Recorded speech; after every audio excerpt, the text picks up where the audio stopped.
കേരള രാഷ്ട്രീയത്തിലെ അതികായനും കോൺഗ്രസിന്റെ സമുന്നത നേതാവുമായ കെ കരുണാകരന്റെ മകളെ സ്വന്തം പാളയത്തിലെത്തിച്ച ബി.ജെ.പിയുടെ തന്ത്രത്തിന് മറുതന്ത്രം ഒരുക്കിയിരിക്കുകയാണ് കോൺഗ്രസ്. സ്ഥാനാർത്ഥി പട്ടികയിൽ ട്വിസ്റ്റോട് ട്വിസ്റ്റ്.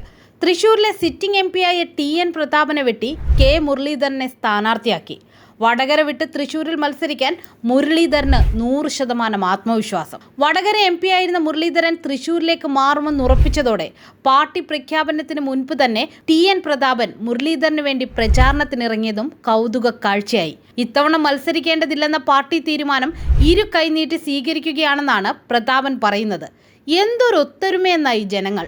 പ്രതാപൻ വീണ്ടും മത്സരിക്കുമെന്നായിരുന്നു മുൻ റിപ്പോർട്ടുകൾ. പ്രതാപൻ തൃശൂരിൽ പ്രചാരണം തുടങ്ങുകയും ചെയ്തിരുന്നു. 150ഓളം സ്ഥലങ്ങളിൽ പ്രതാപന് വേണ്ടി ചുവരെഴുത്തുകൾ നിരന്നു. ആയിരക്കണക്കിന് പോസ്റ്ററുകൾ ഇറക്കി. ഇതിന് പിന്നാലെയാണ് കഴിഞ്ഞ ദിവസം ചേർന്ന കോൺഗ്രസ് സെൻട്രൽ തിരഞ്ഞെടുപ്പ് കമ്മിറ്റിയിൽ നാടകീയമായ തീരുമാനമുണ്ടായത്. പത്മജ വേണുഗോപാൽ ഉണ്ടാക്കിയ കുതികാൽ വെട്ടിനെ മറികടക്കാനുള്ള തന്ത്രമെന്ന് വേണം ഇതിനെ കാണാൻ. പ്രതാപന് വേണ്ടിയുള്ള ചുവരെഴുത്തുകൾ മായ്ക്കാൻ തൃശൂർ DCC പ്രവർത്തകർക്ക് നിർദ്ദേശം നൽകി. വടകരയിൽ കെ മുരളീധരന് പകരമായി ഷാഫി പറമ്പിൽ MLA മത്സരിക്കും.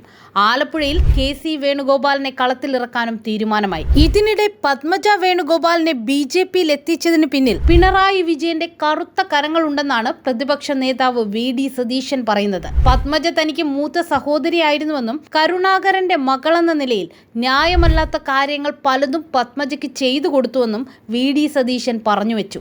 പത്മജയെ BJPയിലേക്ക് എത്തിച്ചത് കേരളത്തിൽ ഇപ്പോഴും പദവിയിലിരിക്കുന്ന റിട്ടയർഡായ IPS ഉദ്യോഗസ്ഥനാണ്. പിണറായിക്ക് വേണ്ടിയാണ് അത് ചെയ്തത്. ലോക്നാഥ് ബെഹ്റയാണോ ഉദ്ദേശിച്ചതെന്ന ചോദ്യത്തിന് നിങ്ങൾ അതൊക്കെ അന്വേഷിച്ചു കണ്ടെത്തൂ എന്നായിരുന്നു മാധ്യമപ്രവർത്തകരോട് സതീശൻ പറഞ്ഞത്.